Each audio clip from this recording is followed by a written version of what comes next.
Próximo inscrito, senador Eduardo Girão. Vossa Excelência tem 15 minutos, o depoente está à sua disposição. Muitíssimo obrigado, paz e bem, senhor presidente. Seja muito bem-vindo, ex-ministro Ernesto Araújo, a essa casa. O senhor não é a primeira vez que vem aqui, já veio outras vezes, e na última sessão eu confesso que eu não consegui ficar até o final, tamanho os ataques que o senhor recebeu antes de ter sido desligado do governo. Então, eu acho que a gente precisa, a regra da boa convivência é o respeito. Hoje nós estamos aqui no Senado, amanhã nós estamos em outra missão na vida privada, enfim.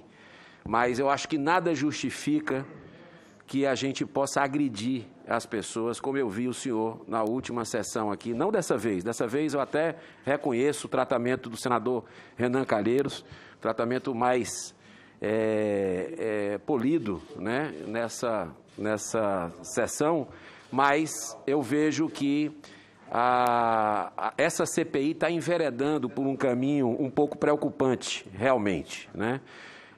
A primeira CPI que a gente vê que teve realmente uma certa expectativa da população brasileira, que simplesmente fecha os olhos para a corrupção, né?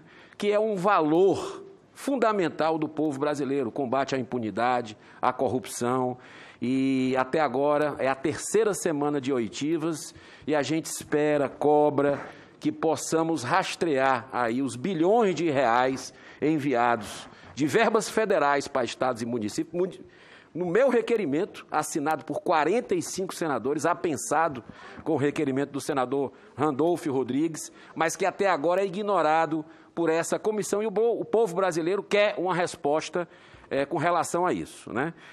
Mas a gente vai continuar combatendo o bom combate. Eu acredito que a pacificação é importantíssima nesse momento da nação, né?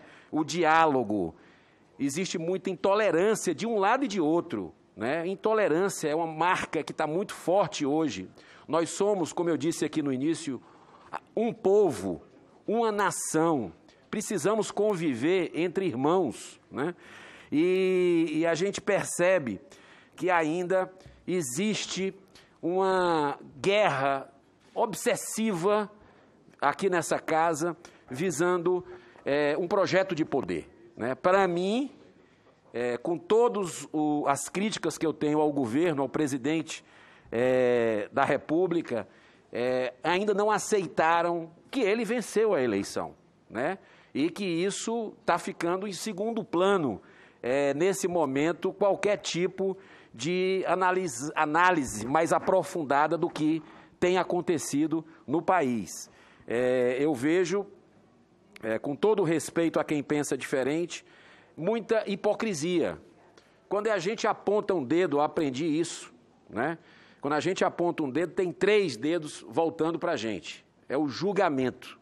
E isso, de uma certa forma, contamina o ambiente democrático que a gente vê, né? Então, assim, a gente sabe que o senhor, que saiu há pouco tempo do Ministério das Relações Exteriores, tenho perguntas nesse sentido para o senhor, mas que tem respondido aqui, pelo menos de forma muito serena, as perguntas que têm sido feitas, né? E eu quero colocar para o senhor algo seguinte, com relação à crise no oxigênio lá no Amazonas, né? Durante o pico das internações, em janeiro de 2021, existia uma demanda de 76,5 mil metros cúbicos, enquanto a produção dos 3 maiores fornecedores do Brasil soma 28,2 metros cúbicos, demonstrando a necessidade de importação. Eu pergunto ao senhor, na sua gestão, como foi a atuação do Ministério das Relações Exteriores para auxiliar na solução de crise do oxigênio de Manaus? Até porque nós temos ali uma fronteira né, com países aqui vizinhos aqui da América do Sul, que de alguma forma se poderia fazer alguma ação nesse sentido. Houve ou não houve, ministro? Obrigado, senador. Bem, como praticamente todos os casos da pandemia, o Itamaraty age quando o Estado, quando orientado, no caso pelo Ministério da Saúde, já que não teríamos como avaliar as necessidades eventuais de demanda para Manaus ou para outros destinos, né? Houve um determinado momento onde, no auge da crise, o Itamaraty foi procurado por parlamentares do Amazonas e pelo governador do Amazonas, com a demanda de que se trouxesse um avião capaz de transportar oxigênio no Brasil, no entendimento de que não havia avião para transporte, que haveria oxigênio em outras partes do Brasil. E nós atuamos para viabilizar isso com o Chile primeiro, não deu certo, não foi possível, e depois com os Estados Unidos, estava tudo pronto, mas depois se verificou que não, que a demanda era por oxigênio e não pelo avião. Então, e aí, insistentemente pedimos especificações, no caso do governo do Amazonas, mas também em contato com o Ministério da Saúde, para pedir uma doação, no caso dos Estados Unidos, já que já estavam mobilizados, mas não vieram tempestivamente. Pouco depois, os Estados Unidos doaram concentradores de oxigênio capazes de contribuir para essa crise. Em relação a países vizinhos, quer dizer, houve um oferecimento de doação da Venezuela, acho que mais especificamente do estado venezuelano de Bolívar ao estado do Amazonas, que nos chegou e foi tramitado normalmente pela Agência Brasileira de Cooperação, que é uma instância do Itamaraty, e viabilizou essa doação para Manaus. Perfeito. Eu queria perguntar para o senhor também o seguinte: é fato, isso não é ser a gente procurar dourar a pílula, isso são fatos, né? Que o Brasil hoje, graças a Deus, é o 4º país do ranking total de doses de vacinas aplicadas. Eu pergunto ao senhor, são 57,9 milhões de doses. Na sua gestão, à frente do Ministério das Relações Exteriores, né, o que efetivamente foi contribuído com o seu trabalho para essa quantidade que hoje nós temos? Perfeito. Obrigado, senador. Bem, com a Índia, muito diretamente, os 4 milhões de doses de vacinas que vieram prontas da Índia tiveram, acho que, uma contribuição grande da minha interlocução pessoal com o chanceler indiano, porque foi um momento em que a Índia estava começando a sua vacinação, com restrições à exportação, e isso se deveu, grande parte, ao nosso. O Brasil foi o primeiro país, junto com o Marrocos, a receber a receber exportações de vacinas da Índia, e isso se deveu, em grande parte, à atuação do Itamaraty. A liberação dos insumos provenientes da China também teve uma atuação grande, em primeiro lugar, da nossa embaixada em Pequim, claro, coordenada por nós aqui, por mim, em Brasília, para navegar na burocracia chinesa, que era muito complexa, e que permitiu identificar sempre o que ela precisa fazer, os passos burocráticos para liberar tanto o primeiro carregamento chegou em janeiro, quanto os posteriores. A embaixada atua diretamente. E, pessoalmente, me dirigi, no caso por carta, porque era o melhor meio, ao chanceler chinês, e acho que essa carta terá contribuído para a liberação desses insumos. No total, acho que os insumos para a AstraZeneca, que foram liberados pela China durante a minha gestão, correspondem a mais ou menos uns 33 milhões de doses. Ministro, o senhor falou aí, respondendo às perguntas do senador Renan Calheiros, com relação à postura, algumas vezes, digamos, dúbia, eu não sei se é essa palavra que a gente pode colocar, da OMS, Organização Mundial da Saúde. Eu lembro bem aqui, foi uma das perguntas que eu fiz ao ex-ministro Mandetta, que o Brasil tinha, logo no início de janeiro de 2020, emitido um comunicado para a OMS perguntando se era pandemia que a gente estava vivendo, e a OMS respondeu com atraso cerca de um mês depois, dizendo que não era pandemia, né? E aí, inclusive, foi uma pergunta que eu fiz ao ministro Mandetta, que ele não me respondeu a contento, por que ele não cancelou o carnaval, né? Já que, quando a OMS depois reconheceu o erro e disse que era pandemia, dava tempo ter cancelado o carnaval no Brasil naquele momento. A OMS, por essas e outras atitudes, por exemplo, no momento que se salva vidas, que se busca salvar vidas, ela colocou como atividade essencial, logo no início da pandemia, o aborto, né? Então, assim, é algo que me passa a impressão de que virou uma casa política, realmente, a Organização Mundial de Saúde. Eu queria lhe perguntar em que ponto isso, de alguma forma, pode ter deixado o governo brasileiro reticente com essas posições dúbias de dizer que não era pandemia, depois atrasa, diz que é pandemia, e toda essa confusão ideológica que existe dentro da OMS. Muito obrigado, senador. Sim, certamente essas dubiedades, idas e vindas da OMS afetaram a nossa percepção sobre a eficiência da organização no momento mais importante da vida dessa organização, talvez, que é o gerenciamento da pandemia. Não estamos atribuindo, acho que nunca atribuímos isso à má fé, mas há um problema de tomada de decisão e de comunicação de orientações, nos parece, dentro da OMS. Tanto que não só o Brasil, mas outros países têm advogado pela reforma da organização rumo a mais transparência. Então, claro, isso acho que deixou não só o Brasil, todos os países do mundo, talvez inseguros em relação àquilo que provém da OMS, porque, no exemplo que o senhor falou, perguntamos se a pandemia demoraram para dizer que não, depois era. Então, será que ações sucessivas da OMS estarão sujeitas a esse tipo de retrocesso depois? Isso acho que cria uma insegurança e é a isso que nós nos opomos com um olhar crítico, não um olhar de que não deve existir o OMS ou de que queremos, digamos, modificar completamente o sistema multilateral. Não, é que o sistema tem que funcionar do jeito que ele é suposto funcionar. Eu acho muito importante mencionar que existe essa atitude crítica, mas ela, eu repito, não afetou de forma nenhuma a nossa participação, por exemplo, no COVAX, né?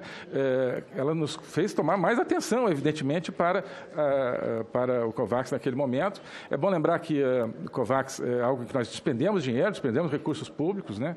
Investimos, se não me engano, 148 milhões de dólares já, e tem uma previsão de mais 300 e tantos milhões de dólares.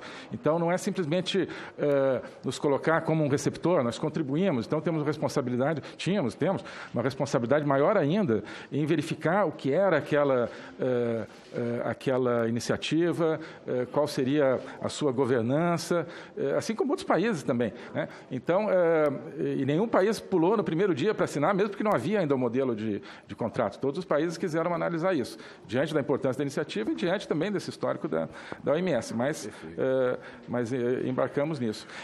Se me permite, senador, só um detalhe sobre a COVAX, não é diretamente a sua pergunta, mas acho que esclarece também o contexto que foi tratado em perguntas anteriores. Ontem mesmo eu li uma matéria dizendo que a imprensa, dizendo que a COVAX, a OMS, a COVAX está com muita dificuldade de entregar as vacinas prometidas para todo mundo, para todos os países que estão esperando essas vacinas. Portanto, de forma nenhuma pode ser atribuído a um problema do Brasil, a um problema da nossa percepção em relação à OMS. Perfeito. A última pergunta, chanceler, é o seguinte. O senhor é uma pessoa muito viajada, né, que tem contatos com muitos outros embaixadores, é estudioso no tema, dedicado. Eu lhe pergunto o seguinte, em algum outro país do globo existe essa guerra política no momento que todos deveríamos estar unidos para buscar soluções? Existe toda essa atmosfera de guerra política que a gente vê no Brasil hoje? O senhor se sinta muito à vontade para responder, porque eu lhe emendo com outra pergunta. Será porque é um governo conservador que está existindo, de uma certa forma, uma perseguição com relação ao resultado do trabalho até aqui desse governo? Será que existe alguma conotação ideológica 15 por causa segundos. disso? Essa é a pergunta final que eu queria fazer por hoje, fazendo uma solicitação, né, mais uma vez, ao presidente, ao relator, que a gente possa fazer dessa CPI, como aconteceu na CPI do Mensalão, no Petrolão, nos anões do orçamento, onde seja rastreado dinheiro de corrupção. Porque é isso, quando eu convido aqui para a gente ir ao entorno de Brasília, por exemplo, é esse o sentimento que a população lá fora tem. Por que não está se vendo toda a verdade e sim apenas uma parte da verdade? Esse sentimento cresce e a gente precisa ouvir o que a população está dizendo, até para ter crédito realmente essa CPI. Muito obrigado. Obrigado, senador. Na minha experiência, e tanto quanto eu tenho acompanhado, acho que Vossa Excelência tem razão, não vejo nenhum país onde tenha surgido uma atmosfera de, digamos, politização, como no Brasil. Uma atmosfera onde praticamente qualquer iniciativa mencionada pelo presidente da República foi sistematicamente atacada por correntes políticas a ele opostas, antes de se ter dados sobre o mérito científico, técnico dessas iniciativas. Eu acho que em nenhum outro país há essa crítica tão violenta que ignora aquilo que foi feito e ignora que aquilo que não foi feito não o foi pelas circunstâncias de desafio da pandemia. E uma crítica que também ignora a situação em outros países, né? Muitas vezes a gente tem a impressão que somente no Brasil nós não temos todas as vacinas que gostaríamos, que somente no Brasil nós temos determinados desafios. Acabei de citar que a COVAX, enfim, a OMS está declarando que tem problemas para entregar vacinas para todo mundo. Países que, de enormes populações, se não me engano, como o Paquistão, Bangladesh, não receberam ainda nenhuma vacina da COVAX, por exemplo, né? Então, me parece que é um olhar. Existe um olhar que ignora o resto do mundo, que ignora que nós estamos dentro de uma situação e não é corrida para estar melhor ou pior que ninguém, mas que dentro dos parâmetros que existem, o Brasil claramente, em nenhum parâmetro, é um dos piores países do mundo, nem longe disso, né? A maioria dos parâmetros é um dos melhores e isso é um resultado, evidentemente, da gestão da pandemia. Outra dimensão que eu acho que é ignorada e que eu não vejo outros países ignorarem é o esforço para a proteção da nossa população mais vulnerável, o auxílio emergencial, tudo que isso custou aos contribuintes brasileiros. Eu, pessoalmente, em intervenções nos vários debates dos chanceleres e que houve ao longo desse tempo, por videoconferência, geralmente, sempre insistia, olha, além do combate à Covid, quero mencionar aqui que o Brasil dedicou tantas centenas de bilhões de dólares para as populações mais vulneráveis, né? Porque também se propalou aqui internamente, isso que é o problema, essa imagem transfere para o resto do mundo, que o presidente, o governo não se importavam com as pessoas, né? Quando, na verdade, foram feitos esses gastos em benefício dos mais vulneráveis. Quando foram feitos os gastos, né, de aparelhamento dos estados e do sistema de saúde, de modo que... Claro, há países em que há discussão muito intensa. Hoje, na França, em vários países europeus, nos próprios Estados Unidos houve muita discussão, mas e eu acho que tem uma correlação, sim, eu acho que com a proposta política do presidente. Eu acho que a tendência é que, né, uma proposta conservadora, ela... acho que se sabe da popularidade dessa proposta, da força política que ela tem, e, infelizmente, na minha avaliação, pelo que eu tenho visto, houve essa tentativa de, digamos, desmerecer tudo que era feito por esse governo em função de dados da pandemia. Essa é a minha resposta. Obrigado.